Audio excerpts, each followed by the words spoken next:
রাস্তার পাশের এই গাড়িগুলো সব কিন্তু ভাড়া দেওয়া হয় দৈনিক হিসেবে, মানে একদিন হিসেবে এগুলো সবগুলোই ভাড়া দেওয়া হয়।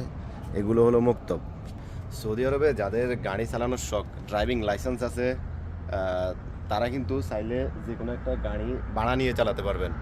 আপনি কি গাড়ি লাগবে, 2026-এর মডেল, 25-এর মডেল, মানে যত মডেলের, মানে নতুন গাড়ি চাইলে আপনি নতুন গাড়ি ভাড়া নিয়েও চালাতে পারবেন।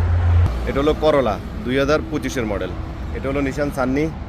এটা হলো হোন্ডাই কোম্পানির গাড়ি। এটা হলো অ্যাকসেন্ট 2024-25-এর মডেল, ওটাও অ্যাকসেন্ট। আবার দেখেন এগুলো কিন্তু সব নতুন হোন্ডাই গাড়ি, সব নতুন অ্যাকসেন্ট গাড়ি, কারণ অ্যাকসেন্ট গাড়িতে তেল সাশ্রয়ী, মানে তেল কম খায়। আবার ওইদিকে দেখেন আরও অনেক গাড়ি আছে এই মুক্তবটার। সবচেয়ে ইম্পর্টেন্ট কথা, এই কথাটা হলো আপনারা এই গাড়িটা ভাড়া নিছেন একদিনের জন্য, কিন্তু একদিন চাইলে কি আপনারা এখান থেকে 1000 কিলোমিটার দূরে যেতে পারবেন? না। সৌদি আরব গাড়ি ভাড়া নিয়ে চালানোর ক্ষেত্রে কিন্তু সুবিধাও আছে, কিছু অসুবিধাও আছে। অনেকে কিন্তু অসুবিধাগুলো জানেন না।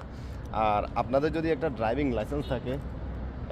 লাইসেন্স থাকে আর আকামাটার মেয়াদ থাকে, তাহলে কিন্তু আপনারা সৌদি আরবে একটা গাড়ি ভাড়া নিয়ে গাড়ি চালাতে পারবেন। সবগুলোই কিন্তু আপনি ভাড়া নিতে পারবেন। কোনোটা 100 রিয়াল, কোনোটা 150 রিয়াল, কোনোটা 80 রিয়াল, আবার কোনোটা আছে আপনার 120 রিয়াল, 30 রিয়াল, 90 রিয়াল দিয়েও পেয়ে যাবেন। আবার আপনারা চাইলে এই গাড়িগুলো মাসিকও ভাড়া নিতে পারেন। 1 মাস শেষে আপনারা ভাড়া দিবেন। ওই ক্ষেত্রে তারা হয়তো, যদি নতুন মডেলের গাড়ি হয় তাহলে 3 থেকে 4000 রিয়াল ভাড়া হবে প্রত্যেক মাসে। যদি আপনার 17 মডেল 18 মডেলের গাড়ি হয় তাহলে হয়তো আপনার থেকে 2200 রিয়াল ভাড়া নিবে।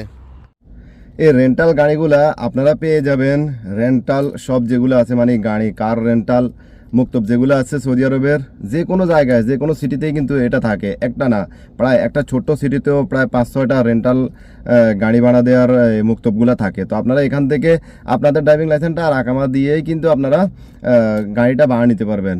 1 দিন, 2 দিন, 3 দিন, 1 মাস, 1 বছর, আপনার যত দিনের ইচ্ছে তত দিনের জন্য আপনি গাড়ি ভাড়া নিতে পারবেন। তবে এখানে যত গারামা আসবে, আপনাকে ক্যামেরা মারবে বা যত রকম জরিমানা করবে, সব আপনার ব্যবসারেই চলে আসবে, কারণ তারা আপনার নামে গাড়িটা করে দেবে যতদিন আপনার লাগবে ততদিনের জন্য। এখানে কিছু সুবিধা অসুবিধা আছে, অনেকে কিন্তু এটা জানে না। শুধু আমরা গিয়ে গাড়িটা ভাড়া নিয়ে নিলাম, সুবিধা অসুবিধা জানলাম না, এটাতে আমাদের বিপদ হবে। সুবিধা অসুবিধা কি দেখেন, একটা নতুন গাড়ি, আপনি যদি একটা 26-এর, মানে আপনার শখ হলো আপনি 26 মডেলের গাড়ি চালাবেন। এখন এই গাড়িটা ভুলবশত কোনো দেওয়ালের লগে লাগছে, অথবা ভুলবশত আপনি গাড়িতে ফানি ছিল না, মাক্কিনা চলে গেছে, মানে ইঞ্জিন চলে গেছে, অথবা গিয়ারটা চলে গেছে, বা আপনি ভুলবশত যে কোনো জায়গায় মাইর দিয়েছেন। এখন এটা ঠিক করানোর ফুল পেমেন্ট তারা নিবে। শুধু এমনি ওয়ার্কশপে গিয়ে আপনি ঠিক করে দিবেন এরকম না। ওই জিনিসটার ওকালা, মানে অরিজিনাল কোম্পানির যে রেটটা, ওই রেটটা আপনাকে দিতে হবে। কোনো সায়না ডুবলি আপনি লাগাই দিয়েছেন এটা হবে না। তামিন শামিল আছে কিনা, আমার এই গাড়িটার ইন্স্যুরেন্স আছে, শুধু তামিন আছে, তামিন। তো এই গাড়িটা যদি আমি এখন অ্যাক্সিডেন্ট করি কাউকে, আমার তামিনে তাকে খরচ দিবে যদি আমার অন্যায় হয়। আর যদি আমার অন্যায় না হয়, যদি তার অন্যায় হয়, তার ইন্স্যুরেন্সে আমাকে খরচ দিবে, কিন্তু তার গাড়িটা সে ঠিক করতে হবে। আর যদি আমার অন্যায় হয় তাহলে আমার গাড়িটা যত খরচ আমি বহন করতে হবে, আর আমার ইন্স্যুরেন্সে তাকে খরচ দিয়ে দিবে। অনেক সময় দেখা যায় 50-50 দেয়, মানে অর্ধেক তার অর্ধেক আমার। তাহলে কিন্তু দোনোটাই, আমার ইন্স্যুরেন্স ওকে টাকা দিবে, ওর ইন্স্যুরেন্স আমাকে অর্ধেক খরচ দিয়ে দিবে। এবার আসেন তামিল শামিল, আপনারা মুক্তবে জিজ্ঞেস করতে হবে আছে কিনা, কারণ আপনি যখন গাড়িটা অ্যাক্সিডেন্ট করবেন, যদি আপনারও অন্যায় হয়, ওর যদি অন্যায়, যার সাথে অ্যাক্সিডেন্ট করছেন তার অন্যায় নাই, 100% আপনার অন্যায়, তাহলে কিন্তু শামিলে ইন্স্যুরেন্সে যে গাড়িটার যে ক্ষতিটা হয়েছে ওটা কিন্তু দিয়ে দিবে আপনাকে। তাহলে আপনি আর মুক্তবে ক্ষতিপূরণ দিতে হচ্ছে না। যদি ভুলবশত দেওয়ালের সাথে বা কোনোভাবে মাক্কিনা চলে যায়, মানে অ্যাক্সিডেন্ট করেন নাই, গাড়িটার কোনো সমস্যা হয়েছে, তাহলে ওই খরচটা আপনাকে বহন করতে হবে। এই জন্য আমি পরামর্শ দেব, আপনারা নতুন মডেলের গাড়ি নেবেন না, কারণ নতুন মডেলের গাড়ির দাম অনেক বেশি। আর এই গাড়িটাতে শুধু একটা চুল পরিমাণ যদি আঁচড় লাগে রঙের মধ্যে, তাও সে ইন্স্যুরেন্স থেকে 3 থেকে 4000 রিয়াল পাবে। আর যদি ভুলবশত আপনি দেন তাহলে 2 থেকে 3, 4 যত টাকা যত রিয়াল সব আপনাকেই দিতে হবে। আর সবসময় চেষ্টা করবেন 15, 16, 17, 18 মডেলের গাড়িগুলা নেওয়ার জন্য। মানে যদি লং ড্রাইভে যান তাহলে 20 20-এর মডেলের উপরে গাড়িগুলো নেওয়ার জন্য চেষ্টা করবেন। আর যদি আপনি লং ড্রাইভে যাবেন না, তাহলে আপনি ছোট সিটিতে চালাবেন বা 100 কিলোমিটার 150 কিলোমিটার দূরে যাবেন, তাহলে 15, 16, 17 মডেলের গাড়িগুলো দেখে শুনে নেবেন, কোথায় কি আছে না আছে সব দেখে শুনে নেবেন। তারপরেও আপনারা যখন গাড়িটা নিয়ে আসবেন চালিয়ে, মানে ওদেরকে দিয়ে দিবেন, তখন কিন্তু তারা একটা মেশিন দিয়ে চেক করবে গাড়িটার কোনো ক্ষতি হয়েছে কিনা, আগের যে ক্ষতিটা ছিল তার বাড়তি কোনো ক্ষতি হয়েছে কিনা সেটা কিন্তু তারা ধরে নিবে। আপনারা কিন্তু অবশ্যই তাদেরকে বলে দিবেন যদি গাড়ির কোনো ক্ষতি হয়ে থাকে। এখানে আরেকটা কথা বলি, মানে এটা হলো সবচেয়ে ইম্পর্টেন্ট কথা।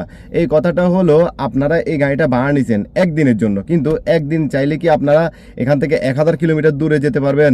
না, একদিনে আপনি সর্বোচ্চ 200 থেকে 250 কিলোমিটার চালাতে পারবেন। সে আপনাকে বলে দিবে, আপনি জিজ্ঞেস করতে হবে আবার একদিন আমি কত কিলোমিটার চালাতে পারবো, হয়তো 200 নয়তো 250 কিলোমিটার আপনি একদিনে চালাতে পারবেন।